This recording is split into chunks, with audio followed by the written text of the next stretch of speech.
তখন আপনার জনগণের ভোট আর ভোট হবে না, তখন ক্লোজ ডোর মিটিং এ হবে কে কয়টা সিট পাবে। এবং বাংলাদেশে এরকমই হয়, এটা আমাদের ব্রেনের ভিতরে ঢুকাই দিবে যে বাংলাদেশ নির্বাচন মানে হচ্ছে close door meeting a decision হবে যে কে ক্ষমতায় আসবে।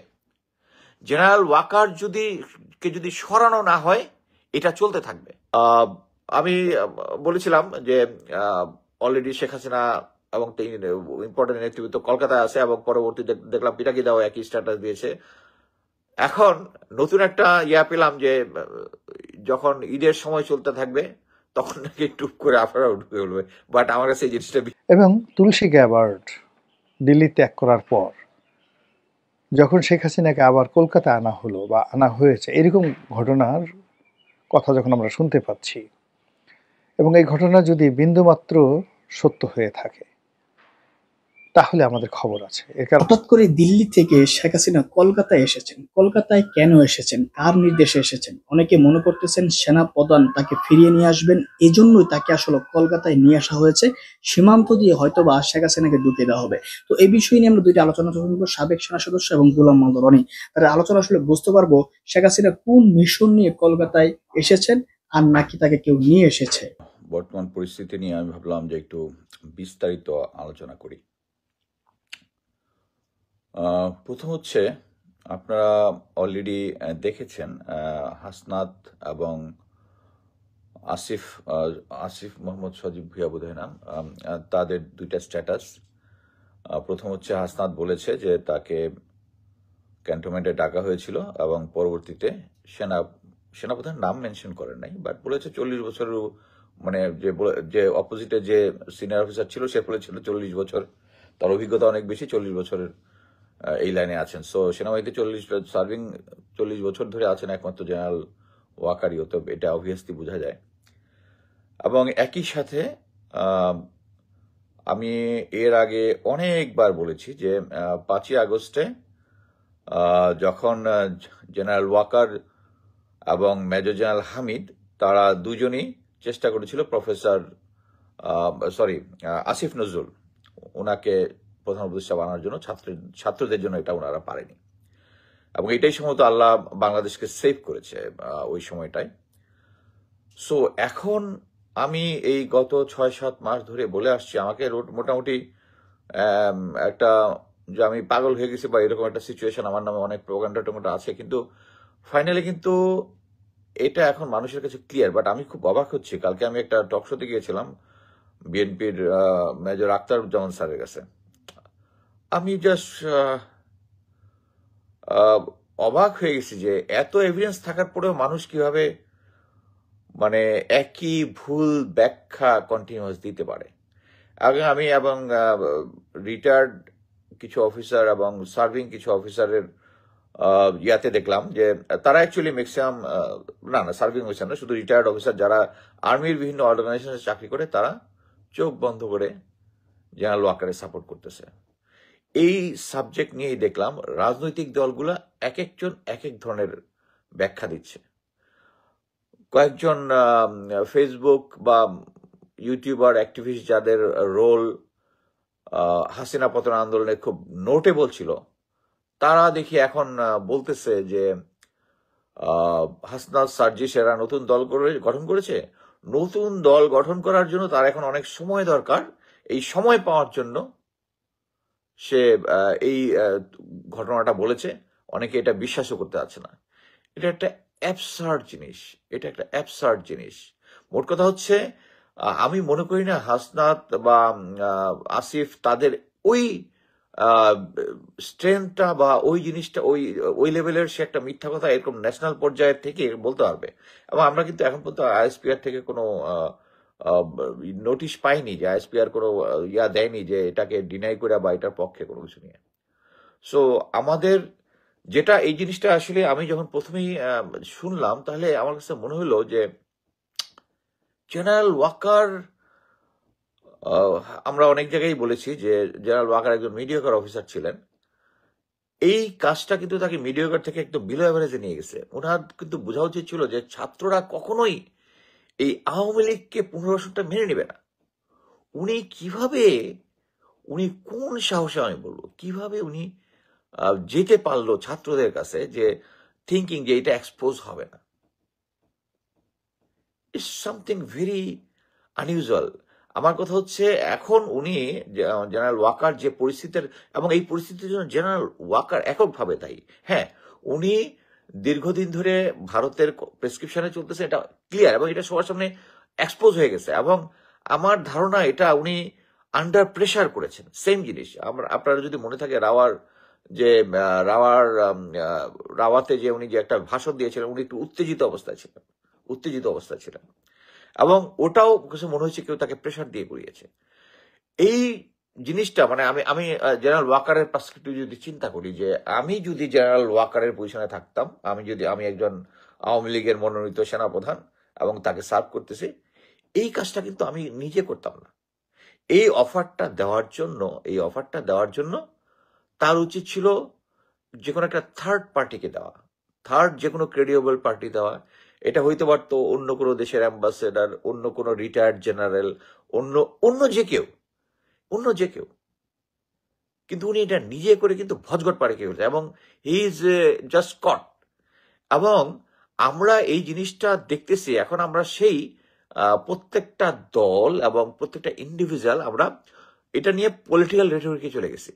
সো এরা একটা নতুন দল করতেছে, এটা বিএনপির জন্য হুমকি, জামাতের জন্য হুমকি হইতে পারে, এদের জন্য এই হুমকি, যে যার পার্সপেক্টিভ থেকে এখন এক্সপ্লেনেশন দিচ্ছে। আমি অ্যাটলিস্ট 2জন স্ট্রং অ্যাক্টিভিস্টের জানি যে তারা নিয়মিত ডিজিএফআই থেকে মাসোহারা নেয়। আপনার নাম বললে আবার সবাই বলবেন যে প্রমাণ করি। আরে ভাই, ডিজিএফআই এগুলা প্রমাণ নিয়ে কারো দেয় না। একজনের টাকার অঙ্ক জানি, প্রতি মাসে 3,80,000 করে বাংলাদেশে একটা অ্যাকাউন্টে জমা হয়। আরেকজনের টাকার অঙ্ক জানি না, বাট সোর্স জানিয়েছে যে he is not a problem, he is under control. So তারা এখন দিচ্ছে যে সেনাপ্রধানকে যদি আউট করা হয় তাহলে এটা ম্যানেজ করা যাবে না, he is the best option.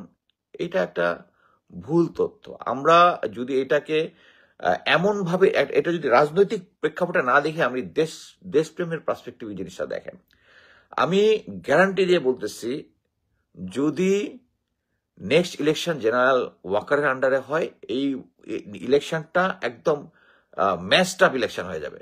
মানে এই ইলেকশনের মধ্যে যত ধরনের মারামারি, কাটাকাটি, হানাহানি আছে সবকিছু থাকবে, এবং আর্মিকে জেনারেল ওয়াকার তার সেই আগের পদ্ধতি, এখন যেভাবে ম্যাজিস্ট্রেসি পাওয়ার থাকার সময়, আমি আপনাকে গ্যারান্টি দিয়ে বলতেছি, আমি আমার 28 বছর জীবনে আমি কখনো সেনাবাহিনীর ম্যাজিস্ট্রেসি পাওয়ার সহ পাই নাই। সিভিল ম্যাজিস্ট্রেট থাকার পরেও আমরা আইন শৃঙ্খলা বাহিনী মানে নিয়ন্ত্রণে রাখতে পেরেছিলাম। এখন পারতেছি না, কারণ তাদের সিনিয়র মানে এদিক দিয়ে ম্যাজিস্ট্রেসি পাওয়ার, ওদিক দিয়ে বলে দিচ্ছে কোনো অপারেশনে যাওয়ার আগেই এটা সিনিয়র অফিসাররা স্ক্রুটিনি করে। এটা যদি আওয়ামী লীগ বা রিলেটেড হয়, ওখানে অপারেশন করতে দেয় না।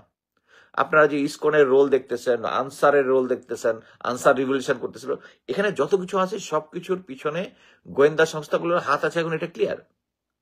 এখনো আমরা যারা অ্যাক্টিভিস্ট করতেছি, এখন আমাদের উপরে আক্রমণ যেটা, ওইটা আবার বৃদ্ধি পেয়েছে। কি জন্য? কারা করেছে? আগে তো ডিজিএফআই করতো, তারপরে এখনো ডিজিএফআই করতেছে।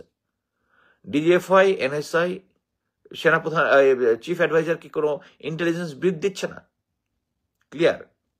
আমি আবার আরেকটা সোর্স থেকে আমাকে একটা ইনফরমেশন খাওয়ানোর চেষ্টা করলো যে জেনারেল ওয়াকারের উপরে একটা থ্রেট আছে ইন্ডিয়া থেকে, ইন্ডিয়া নাকি আক্রমণ করতে পারে। That's bullshit.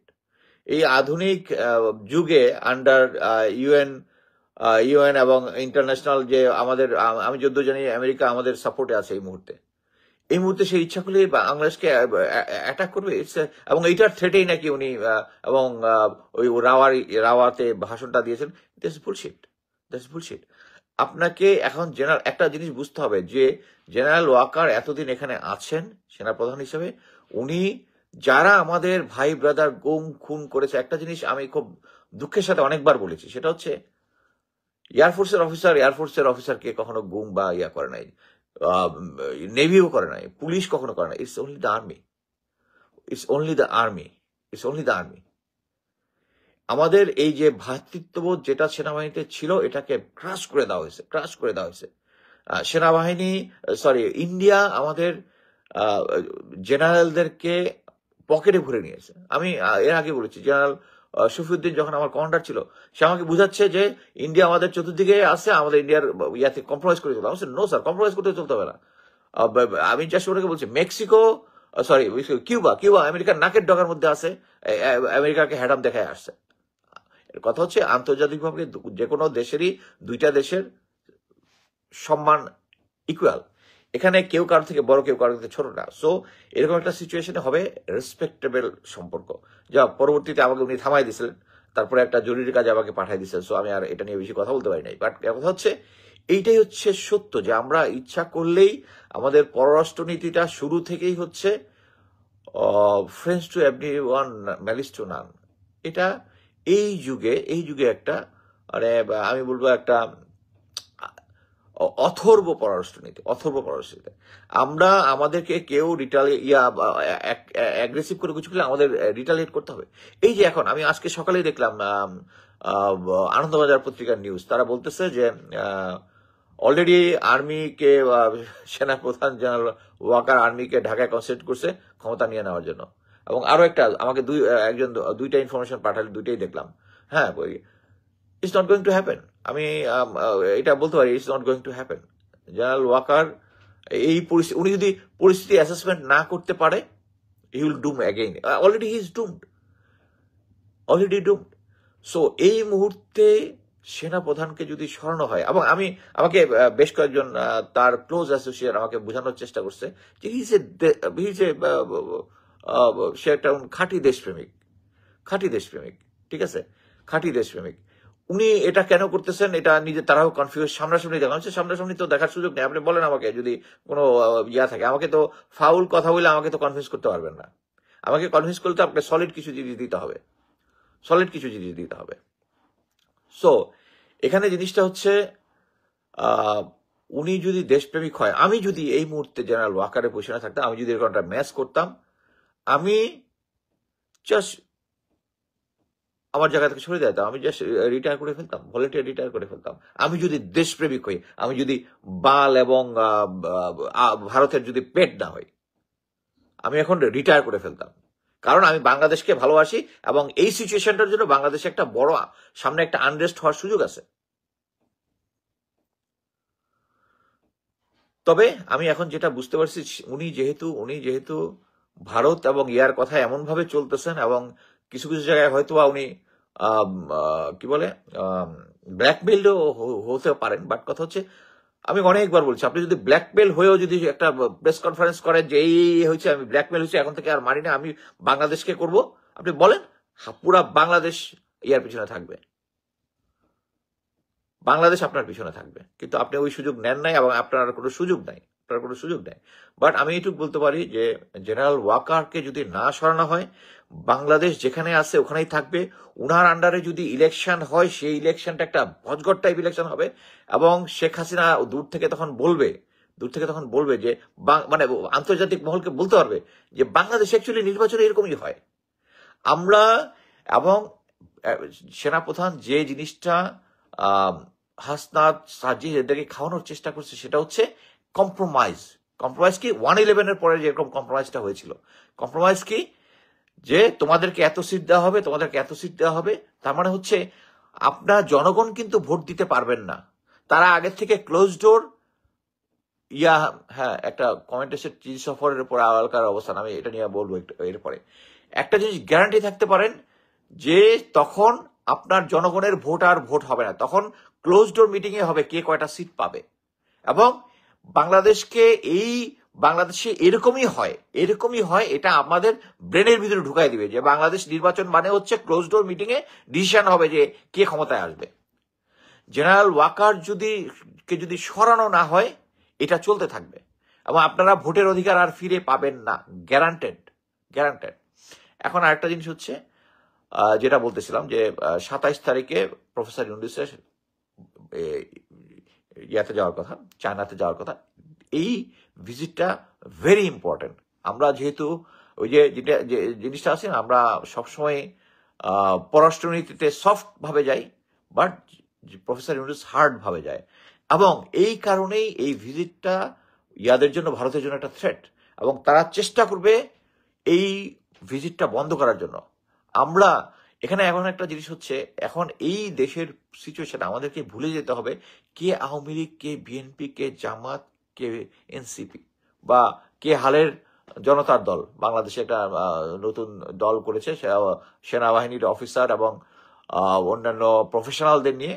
আমি অ্যাকচুয়ালি ক্লোজ ওয়াচ রাখতেছি দেখার জন্য যে কারা কারা এখানে আসে। এর মধ্যেই এটার থিঙ্ক ট্যাঙ্ক যারা আছে এর মধ্যে দেখলাম আওয়ামী লীগ জেনারেল কয়েকজন আছে। স্টিল আমি এটার প্রতি অ্যাকচুয়ালি ক্লোজলি খেয়াল রাখতেছি যে এটা মানে সরকারি বা আওয়ামী লীগ দলের কোনো বি টিম হলো কিনা। আচ্ছা, এখন কথা হচ্ছে আমাদেরকে এই সময়ে যারা আইন শৃঙ্খলা বাহিনী আছেন, যারা দেশকে ভালোবাসেন, তারা আমরা স্থির থাকবো।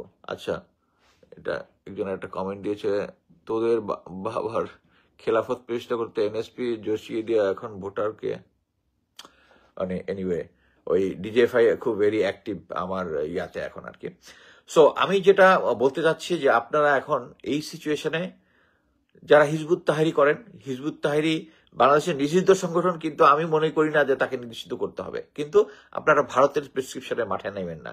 এই মুহূর্তে তুলসী গাবার যে সমস্ত কথাবার্তা বলছে ওগুলা গিয়ে সাপোর্ট দেন না। আপনারা যে এর আগে যে মাঠে নামছেন, তো মানে এক পার্টি দেখছিলাম হিজবুত তাহরি নিয়ে নাকি আমি জানি না এই সেই আমি যতটুক জানি, বাট তুলসী গাবারের ওই কমেন্টের পরে এটা নিশ্চিত যে আপনারা ভারতের প্রেসক্রিপশনে মাঠে নামছেন। সো এখন খামাখা, আর আমি মনে করি যে প্রতিটা আন্দোলন যদি শুরু হয় বাইতুল মোকাররম থেকে, এটা ওয়েস্টকে একটা রং ইনফরমেশন দিবে। যদিও we may not care, but আমার মনে হয় কেয়ার করা উচিত। মানে ধর্মীয় উগ্রবাদীর একটা লেভাস দিবে, যেটা আমি মনে করি না ওখান থেকে হইতেই পারে, বাট ভারত এটার রং এক্সপ্রেশন বিদেশে দিবে। এটা আমাদের মনে রাখা উচিত, আমরা যে আন্দোলনই করি না কেন। সো আমি এখন যেটা মনে করতেছি যে ফাইনালি প্রফেসর ইউনূসের কাছে আমি রিকোয়েস্ট করব, আপনি অনেক অভিজ্ঞ প্রজ্ঞা এবং জেনারেল ওয়াকারের থেকে অভিজ্ঞ লোক, সো তাকে আউট করার জন্য একটা ব্যবস্থা আপনি বের করেন। এবং আমি মনে করি না এটা কঠিন কিছু, সেটা আমি আইন বিশেষজ্ঞ নই, বাট এইটুক বুঝি জেনারেল নাসিমকে কিন্তু একবার চাকরিচ্যুত করা হয়েছিল। এখন হইতে পারে যে এটা চুপ্পু হচ্ছে এখন প্রেসিডেন্ট, সে এটা করবে কিনা। আমার কথা হচ্ছে যে কোনো আদেশ অ্যাজ এ ডিফেন্স মিনিস্টার হচ্ছে আমাদের প্রফেসর ইউনূস যদি ডিফেন্স মিনিস্টার হন, উনি একটা নোটশিট দিতে পারেন, নোটশিট দিয়ে মানে ঘোষণা দিয়ে দিতে পারেন তাকে ইয়া করার জন্য। তারপর এটা ইয়াকে কি বলে প্রেসিডেন্টের কাছে সিগনেচারের জন্য পাঠাতে পারেন, না পাঠাতে পারেন। কারণটা কি? কারণ উনি হচ্ছে ডিফেন্স মিনিস্টার এবং ইয়াতে বলা আছে উনি প্রেসিডেন্টকে, মানে জিনিসটা এরকম যে প্রধান উপদেষ্টা হচ্ছে ইকুয়ালেন্ট টু প্রধানমন্ত্রী কোনো কিছুটা বললে উনি এটা সাইন করতে বাধ্য। সো আমি মনে করি আমাদেরকে যে যত কথাই বলেন, আমি এই গত 5-6 মাস ধরে বলে আসতেছি জেনারেল ওয়াকার ভারতীয় এজেন্ট, তাদের এজেন্ডায় কাজ করতেছে, আপনারা কেউ বিশ্বাস করেন নাই। না, বেশিরভাগ লোকই বিশ্বাস করেছে, বাট যারা বিশ্বাস করা উচিত তারাই করে নাই। উল্টা আমাদের রিটায়ার্ডের একটা অংশ এখনো তার পক্ষে ইয়া করতেছে যে শাহস্তা সার্জিসেরা নির্বাচনের ইয়া করার জন্য, সময় বাড়ানোর জন্য। আমি মনে করি যে তারা দেশের জন্য জীবন দেওয়ার জন্য প্রস্তুত ছিল। এখানে একটা রাজনৈতিক একটা ফায়দা লোটার জন্য এরকম একটা হীন কাজ করবে তারা সেনাপ্রধানের এগেইনস্টে, এটা আমার বিশ্বাস হয় না। আমার এক্সপিরিয়েন্স বলে এই ধরনের হওয়ার কথা না। এবং তারা এই ফ্যাসিলিটি নেওয়ার জন্য শুধু এটা করবে, এটা করে। এবং আমরা তো এখনো ইয়া থেকে কোনো এক্সপ্লেনেশন পাচ্ছি না, কি বলে আইএসপি থেকে কোনো এক্সপ্লেনেশন পাচ্ছি না। এবং সেনাবাহিনীর ভিতরে যে সিকিউরিটি এনহ্যান্স করা হয়েছে, বা আমরা দেখেছি ঢাকার মধ্যে সেনাবাহিনী অনেক মোতায়েন করা হচ্ছে, এবং এইটার ইয়াতেই ভারত দিচ্ছে হচ্ছে সেনাবাহিনী ক্ষমতা দখল করে ফেলতেছে। আরেকটা জিনিস আমি বলেছিলাম যে অলরেডি শেখ হাসিনা এবং ইম্পর্টেন্ট নেতৃত্ব কলকাতায় আছে, এবং পরবর্তী দেখলাম পিটাকি দাও একই স্ট্যাটাস দিয়েছে। এখন নতুন একটা ইয়া পেলাম যে যখন ঈদের সময় চলতে থাকবে তখন নাকি টুপ করে আপনারা ঢুকে উঠবে, বাট আমার কাছে এই জিনিসটা বিশ্বাস হয় না যে তখন আইন শৃঙ্খলা নর্মাল থাকবে। বাংলাদেশ আর কখনোই আওয়ামী লীগের রাজনীতি করার সুযোগ নাই। আমার মনে হয় এখন আমি যেটা দেখতেছি আপনাদের স্টেটাসের পরে, যে সবাই এখন মোটামুটি একমত হচ্ছে আওয়ামী লীগকে নিষিদ্ধ করতেই হবে। আমি ক্লিয়ারলি বলে দিই, প্রফেসর ইউনূস এই কথাটা বলেছেন। অনেকেই বলতেছেন প্রফেসর ইউনূসের এগেইনস্টে কেন কথা বলতেছে, উনি তো আওয়ামী লীগ নিষিদ্ধের পক্ষে না। উনি উনি যেটা বলেছিলেন উনি অনেক বড় লেভেলের খেলোয়াড়, বাট ওই খেলোয়াড়ের মধ্যে একটা অংশ হচ্ছে স্টিল ওনাকে ওয়েস্ট এবং অন্যান্যদের অ্যাডভাইস শুনতে হয়, এবং ওয়েস্ট অ্যাকচুয়ালি চাচ্ছে না কোনো দলকে নিষিদ্ধ করতে। উনি হয়তো একটু ডিলে ব্যাটেল দিবে, বাট আমি মনে করি জনগণের জন্য যেটা বেস্ট এটাই উনি করবে, উনার প্রতি আমার এই বিশ্বাস আছে। এই জন্য এখন প্রফেসর ইউনূসকে সরানোর আন্দোলনের সম্মানিত দর্শক, বাংলাদেশের সাবেক প্রধানমন্ত্রী শেখ হাসিনাকে নিয়ে আলোচনা কিছুতেই থামানো যাচ্ছে না। আমরা যে যার মতো করে তার সম্পর্কে বলে যাচ্ছি। কখনো তার কণ্ঠস্বর, এটি কি সত্যি না এটি এআই যুক্ত, এটি কি ভুয়া, এটি কি তিনি ছেড়ে দিয়েছেন নাকি তার প্রতিপক্ষ ছেড়ে দিয়েছে, আলোচনা করছি। তিনি কি দিল্লিতে আছেন নাকি বাংলাদেশে কোথাও লুকিয়ে রয়েছেন, আলোচনা করছি।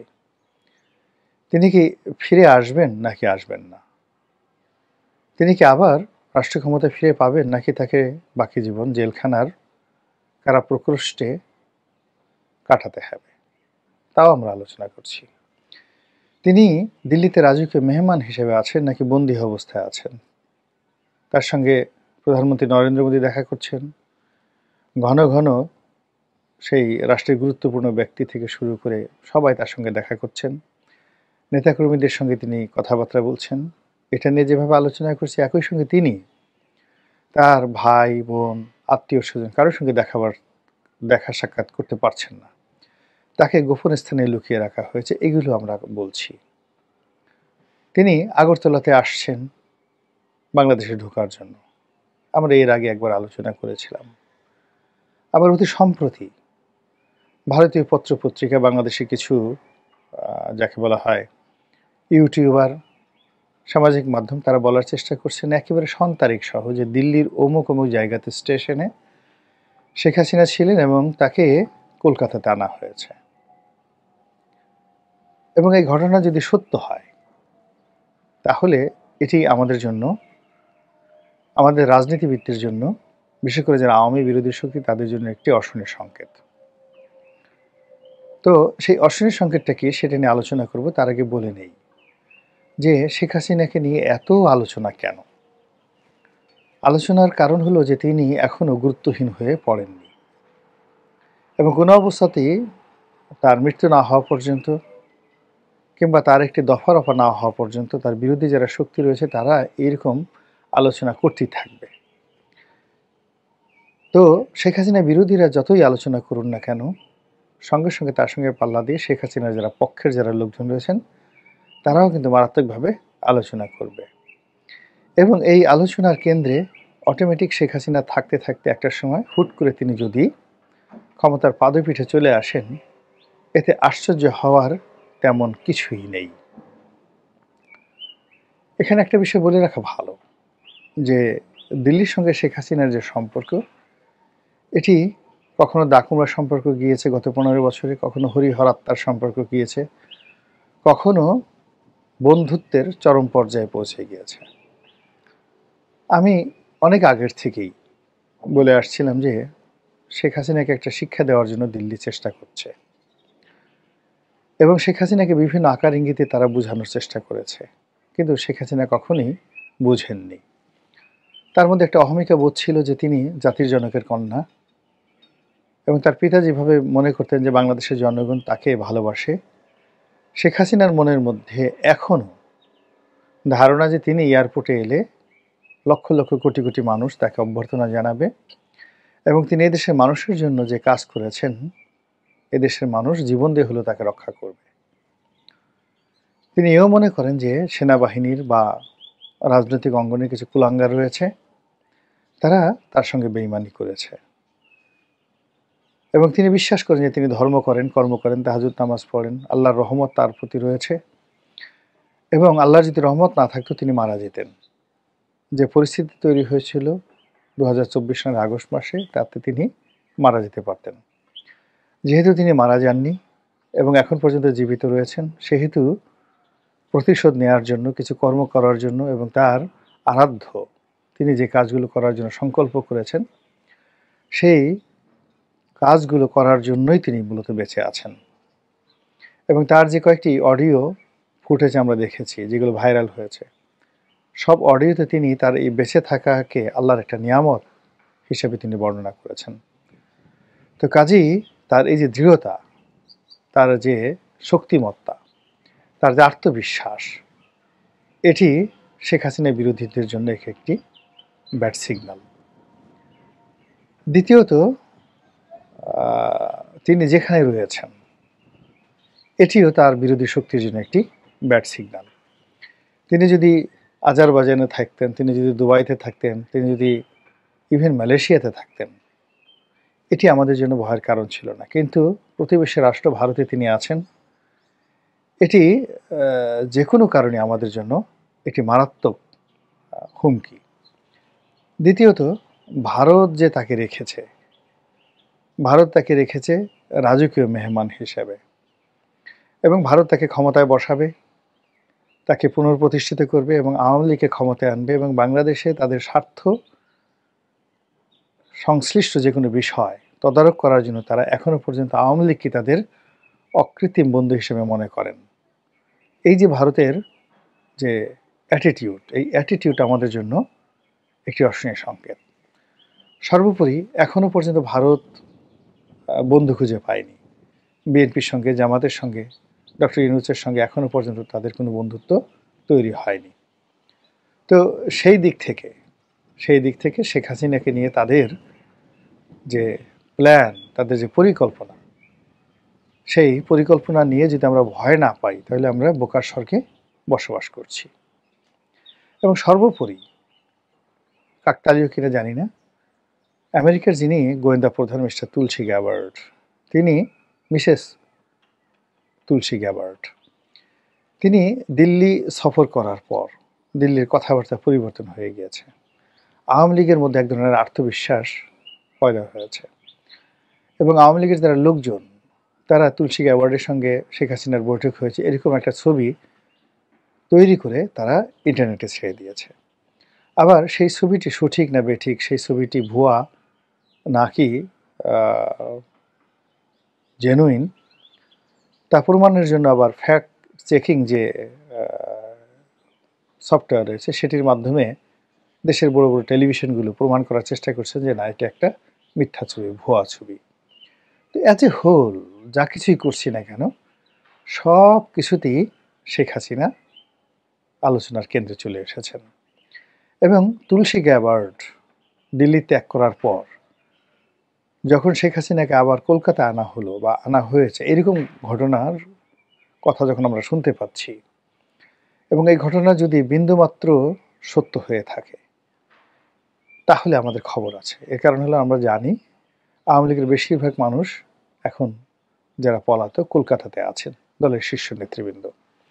তো তাদের সঙ্গে যদি শেখ হাসিনার দেখা হয়, সাক্ষাৎ হয়, এবং আওয়ামী লীগ যেটি বিশ্বাস করে এবং প্রচার করে যে তারা এখনও ক্ষমতাহীন নয়, এখনও শেখ হাসিনা বৈধ প্রধানমন্ত্রী, এবং তারা সব কিছু মনে করছে যে আগের মতোই আছে, তো সেক্ষেত্রে কলকাতাতে বসে তারা যদি সেই 1971 সনের মতো একটি প্রবাসী সরকার ঘোষণা করে, এবং সেই প্রবাসী সরকারের পক্ষে যদি তারা প্রচার চালায়, প্রোপাগান্ডা চালায়, একেবারে বিসমিল্লাতে তারা চীনকে না পেলেও রাশিয়াকে পেয়ে যাবে। ভারত যদি স্বীকৃতি দিয়ে দেয়, বিশ্বাস করেন বাংলাদেশের জন্য একটা প্রলয় হয়ে যাবে, রীতিমতো প্রলয় হয়ে যাবে। সরকার এই বিষয়গুলো ভাবছেন কি ভাবছেন না আমি বলতে পারবো না, তবে বাংলাদেশ সরকারের মধ্যে, সেনাবাহিনীর মধ্যে এমন কতগুলো সমস্যা দেখা দিয়েছে যে সমস্যাগুলোর কারণে শেখ হাসিনাকে কেন্দ্র করে আওয়ামী লীগের যে সম্ভাবনা, সেই সম্ভাবনার দ্বার ক্রমশ বেড়েই চলেছে। মহান আল্লাহ আমাদের সবাইকে হেদায়েত দান করুন। এবং দর্শক, আলোচনাগুলো শুনে বুঝতে পেরেছেন দিল্লির নির্দেশেই হাসিনা কলকাতায় এসেছেন। মোট কথা, বাংলাদেশের রাজনীতির অঙ্গন, বাংলাদেশের এই সুন্দর একটা দেশ বর্তমান যে সুন্দরভাবে চলছে, এটাকে অস্থিতিশীল করতে উস্কে দেওয়ার জন্য হাসিনাকে কলকাতায় নিয়ে আসা হয়েছে। বর্তমান সময়ে সেনাবাহিনীর সাথে একটা বিরক্ত অবস্থান সৃষ্টি হয়েছে বর্তমান সরকারের।